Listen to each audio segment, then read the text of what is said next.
क्या आप भी अपने काम को टालते रहते हो? आपको पता है कि आपका काम कितना इम्पोर्टेंट है, लेकिन आप अपने आप से बहाने बनाते रहते हो कि आप उस काम को बाद में ख़त्म कर लोगे। इसी चीज़ को प्रोक्रास्टिनेशन कहते हैं।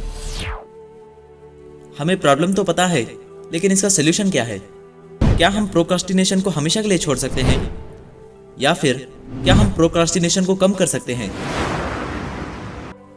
पहले सवाल का जवाब है नो।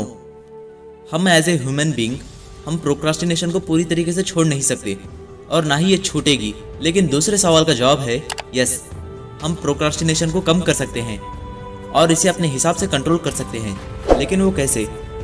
मेनली हम प्रोक्रास्टिनेशन के 3 वजह जानते हैं जिसकी वजह से हम सबसे ज़्यादा प्रोक्रास्टिनेशन करते हैं। इसमें से सबसे पहली वजह यह है, या तो हम उस काम को ज़्यादा खास नहीं समझते। दूसरी वजह यह है, या तो वो काम हमें बिल्कुल भी पसंद नहीं। तीसरी और सबसे कॉमन वजह यह है कि उस काम का रिजल्ट हमें पहले ही पता होता है।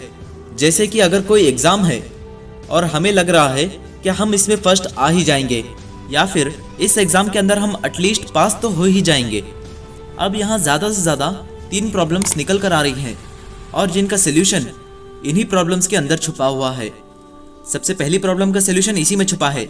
जैसे कि सबसे पहले सबसे ज़्यादा इंपॉर्टेंट काम को करो। जिस काम को तुम करना चाहते हो और जो बहुत इंपॉर्टेंट है, उस काम की एक डेडलाइन सेट करो। बेसिकली कुछ काम बहुत अर्जेंट होते हैं लेकिन इंपॉर्टेंट नहीं होते, और कुछ काम बहुत इंपॉर्टेंट होते हैं लेकिन अर्जेंट नहीं होते। इसलिए दोनों तरह के कामों पर भी एक एक डेडलाइन सेट कर दो और दोनों कामों को उसकी डेडलाइन आने से पहले ही कर देना। अब बढ़ते हैं दूसरे प्रॉब्लम की तरफ।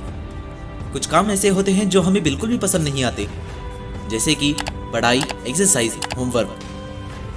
अब इनका सोल्यूशन क्या है? अब इनका सोल्यूशन है टास्क ब्रेक टेक्निक, जिसमें कामों को छोटे छोटे स्लॉट में बांट लेना चाहिए। जैसे कि पढ़ाई अगर हमें 2 घंटे करनी है, तब हमें 2 घंटे कंटिन्यू नहीं पढ़ना है, बल्कि हमें 25-25 मिनट के टाइम स्लॉट्स बना लेने हैं, जिनमें हर 25 मिनट बाद 5 मिनट का एक छोटा सा ब्रेक होना चाहिए, ताकि हम रिलैक्स कर सकें और अगले 25 मिनट के लिए रेडी हो सकें। इस काम का एक फ़ायदा ये भी है कि हमें काम बड़ा नहीं लगेगा। हमें 2 घंटे कंटिन्यू नहीं पढ़ने हैं और वो काम आसानी से हो जाएगा क्योंकि हमने उसे अब स्लॉट्स में बांट दिया है। अब देखते हैं तीसरी प्रॉब्लम क्या है। हम प्रोक्रास्टिनेशन इसलिए भी करते हैं जब हमें रिजल्ट पहले से पता होता है, फिर हम उस काम को टालने लगते हैं, उसे पूरा नहीं करते सिर्फ इसलिए क्योंकि वो हमें बहुत ईजी लगता है। जब डेडलाइन करीब आती है तब हमें डर लगने लगता है, क्योंकि हमने उसकी पहले से ही तैयारी नहीं की थी। हमें लगता था कि ये बहुत आसान काम है और ये बहुत आसानी से हो जाएगा। अब हमारे लिए यही अच्छा है कि जब हम किसी काम को इग्नोर करने लगे और हमें पता हो कि उसकी डेडलाइन करीब आ रही है, तभी हम अलर्ट हो जाएं और उस काम को कंप्लीट कर लें।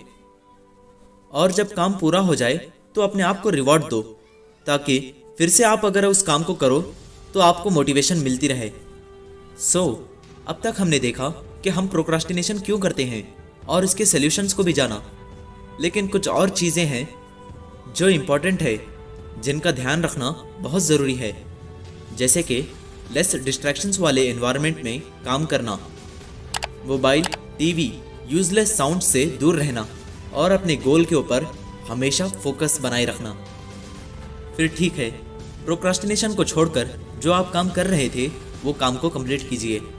आज के वीडियो में बस इतना ही। मैं मिलता हूँ अगले वीडियो में। तब तक के लिए बेस्ट ऑफ लक मेरे दोस्तों।